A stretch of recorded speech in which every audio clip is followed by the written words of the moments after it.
Hello বন্ধুরা, welcome back to our new video. সবাই ভালো আছো নিশ্চয়ই, তাই না? চলো কালকে দেখে আজকে শুরু করছি একটা ছোট্ট ব্লগ। দেখো তো এই ফুলটাকে তোমরা কি বলো, তোমাদের কোথায় কি বলে আমাকে জানিও। আমাদের এখানে এই ফুলটাকে বলে নয়নতারা। এদিকে ফুল টুল সমস্ত কিছু দেখে মনটাকে একটু ভালো করেই চলে আসলাম কাজ করতে। কাজ না করলে কি হয় বলো? কতদিন পর এসেছি বাড়ি থেকে, বাবার বাড়ি থেকে আর কি। এসে নিয়ে দেখো সংসারের আবার যত কাজ ছিল সেগুলোই একা হাতে করতে শুরু করে দিয়েছি। এদিকে আয়নের যেগুলো কাপড় চোপড় ছিল তো ছিলই, আবার ওর বাবাও বেশ কিছুটা কাপড় জমিয়েছে, তাই এগুলোকে চটপট করে গিয়ে কেচে নিলাম।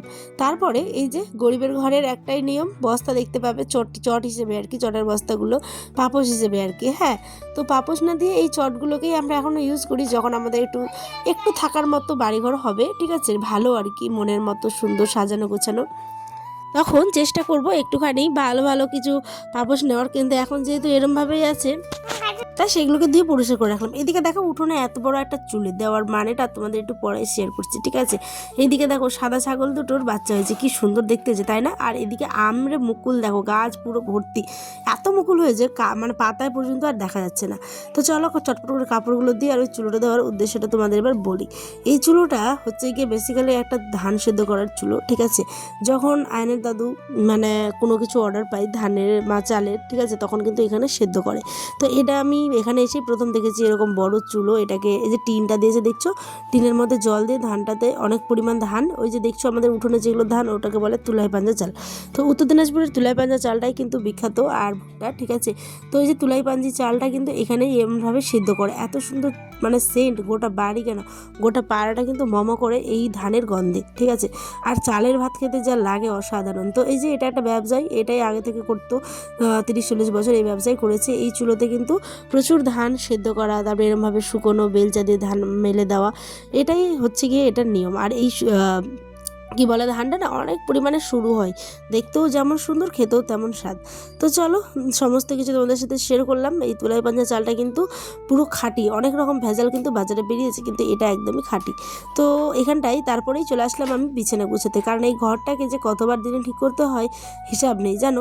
এই যে এসেছি বাবার বাড়ি থেকে, আসার পরে কিন্তু বিছানাটাকে আর মানে আজকে আর ধুলাম না, কালকে হয়তো ধুবো, আজকে আর ধোয়ার ইচ্ছেই হলো না।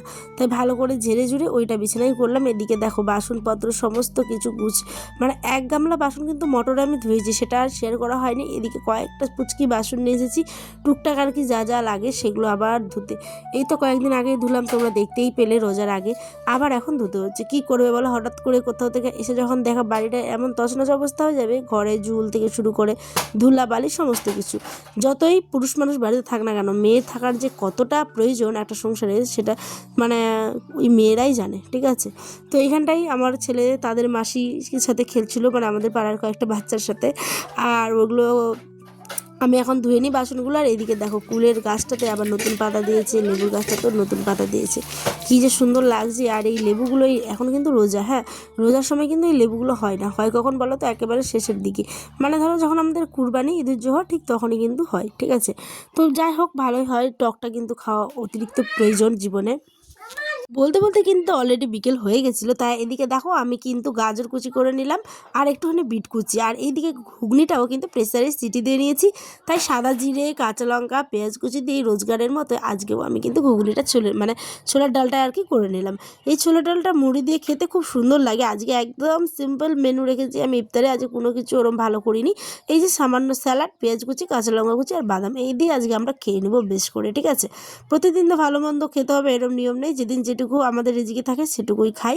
আর এই যে এখানটায় আমি রাত্রেবেলা আজকে আর ভাত করব না, করব রুটি আর ফুলকপি আলু দিয়ে একটা তরকারি মটরশুঁটি দিয়ে।